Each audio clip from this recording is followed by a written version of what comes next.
Really want me on the team. What's your approach to recruitment? You want first place, come play with me. You want second place, go somewhere else.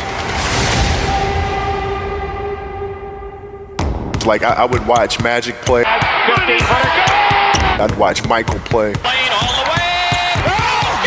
And I would see them do these unbelievable things, and I'd say, you know, can I get to that level? I don't know, but let's find out.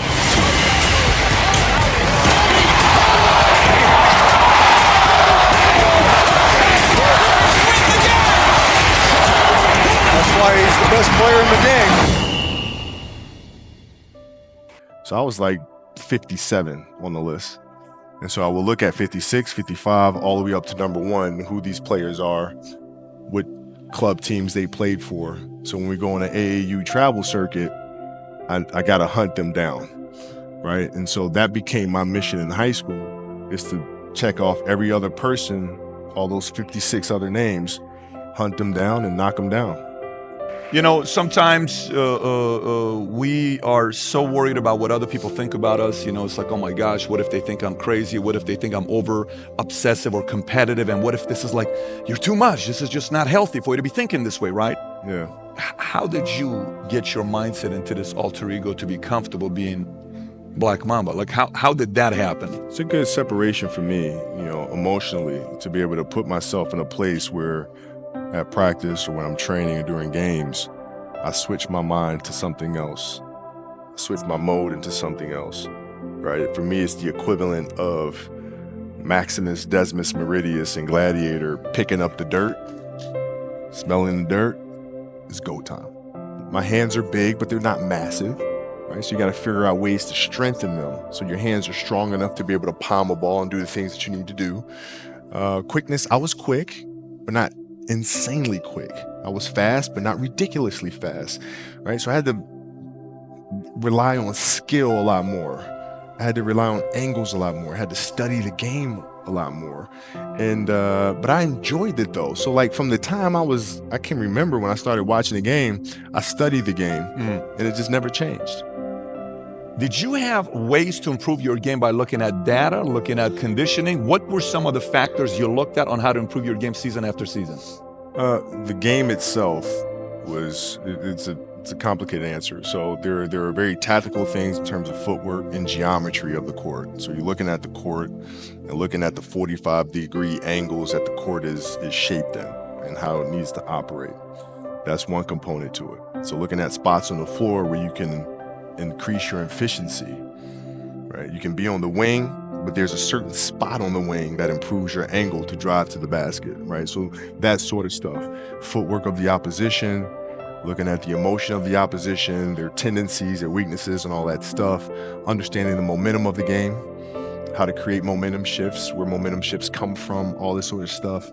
And then studying outside of that, right? Looking at different industries, looking at conductors, looking at writers, looking at actors and how they get into character, and then how do they keep themselves in that mental space. So looking at different industries, looking at nature itself and learning from that and how you can incorporate that into the game. Man, it's a lot of studying. What's your process for making a decision? Do you have a flow of how you go through making a decision? Depends on the decision. Depends on the decision. If we're talking about, a basketball decision where, you've got to read a certain coverage or something like that, I mean, a lot of that comes from the pre-work and understanding what their defensive package is and how to put teammates in certain situations. So, for example, if you look at players nowadays that are charged with taking game-winning shots, making game-winning decisions, and you look at the play and then you look at it and say, okay, well, that shooter was there, the double team came, and, the player couldn't do anything but pass the ball, right? Well, that's because they didn't do the pre-work, right? So when you do the pre-work, you understand, okay, this team in this situation likes to run a double team from this particular angle. All right, so I'm gonna clear that side out, force the double team to come from a different angle, move myself to a space on the floor where it's gonna take a long time for the double team to come, and now I can circumvent the double team and get to a place on the floor where I can knock down a shot or get to the basket. So it's all that pre-work. The decision, when I say decision, if you're looking at somebody that you're sizing up, or if you're looking at somebody to go into business with, or if you're looking at a big investments you got to make. What is the decision-making process there? Do you call? Is there first you do your own research? You take this much time. You call an advisor. Is there a system you No, follow? it's pretty simple for me. It's do you understand the business? Is it a business that you can help in some form or fashion? What are the barriers of entry to that business? And then the entrepreneurs themselves, the company itself, right? Do they have a culture that you believe is sustainable? Are these leaders people that you believe in? Are they people that are obsessives? And in turn, have they created a culture of obsessiveness? So I tend to look at those 4 factors, and that's it. Taking coaching from an alpha, and you're an alpha.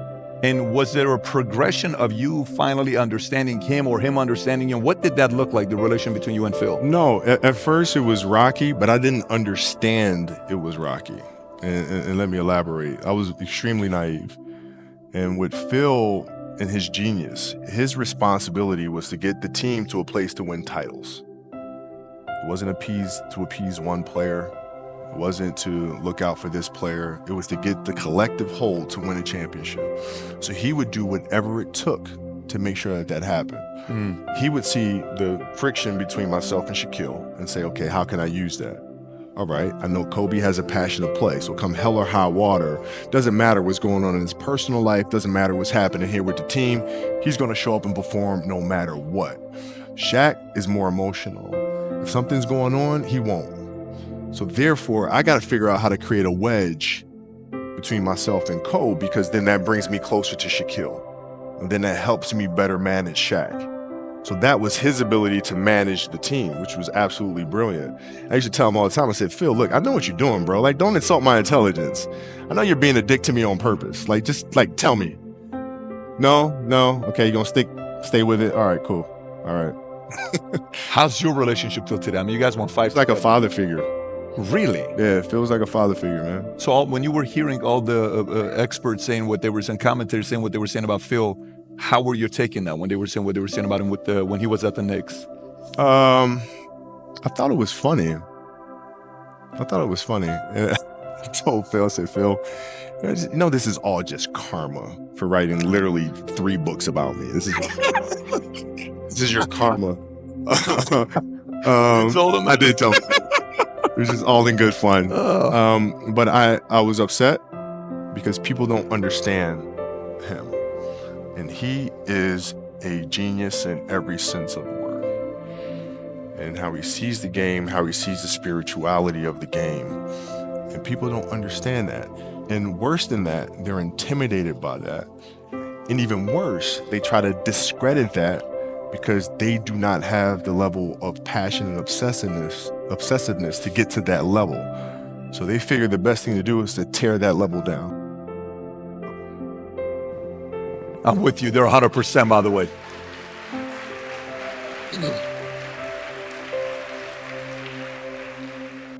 As parents, you gotta lead by example. If you want your kids to do whatever it is they want to accomplish in life, you have to show them.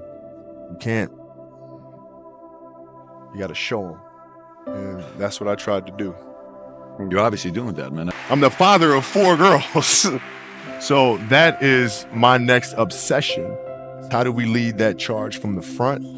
How do we take an animation industry that lacks in diversity, substantially lacks in diversity?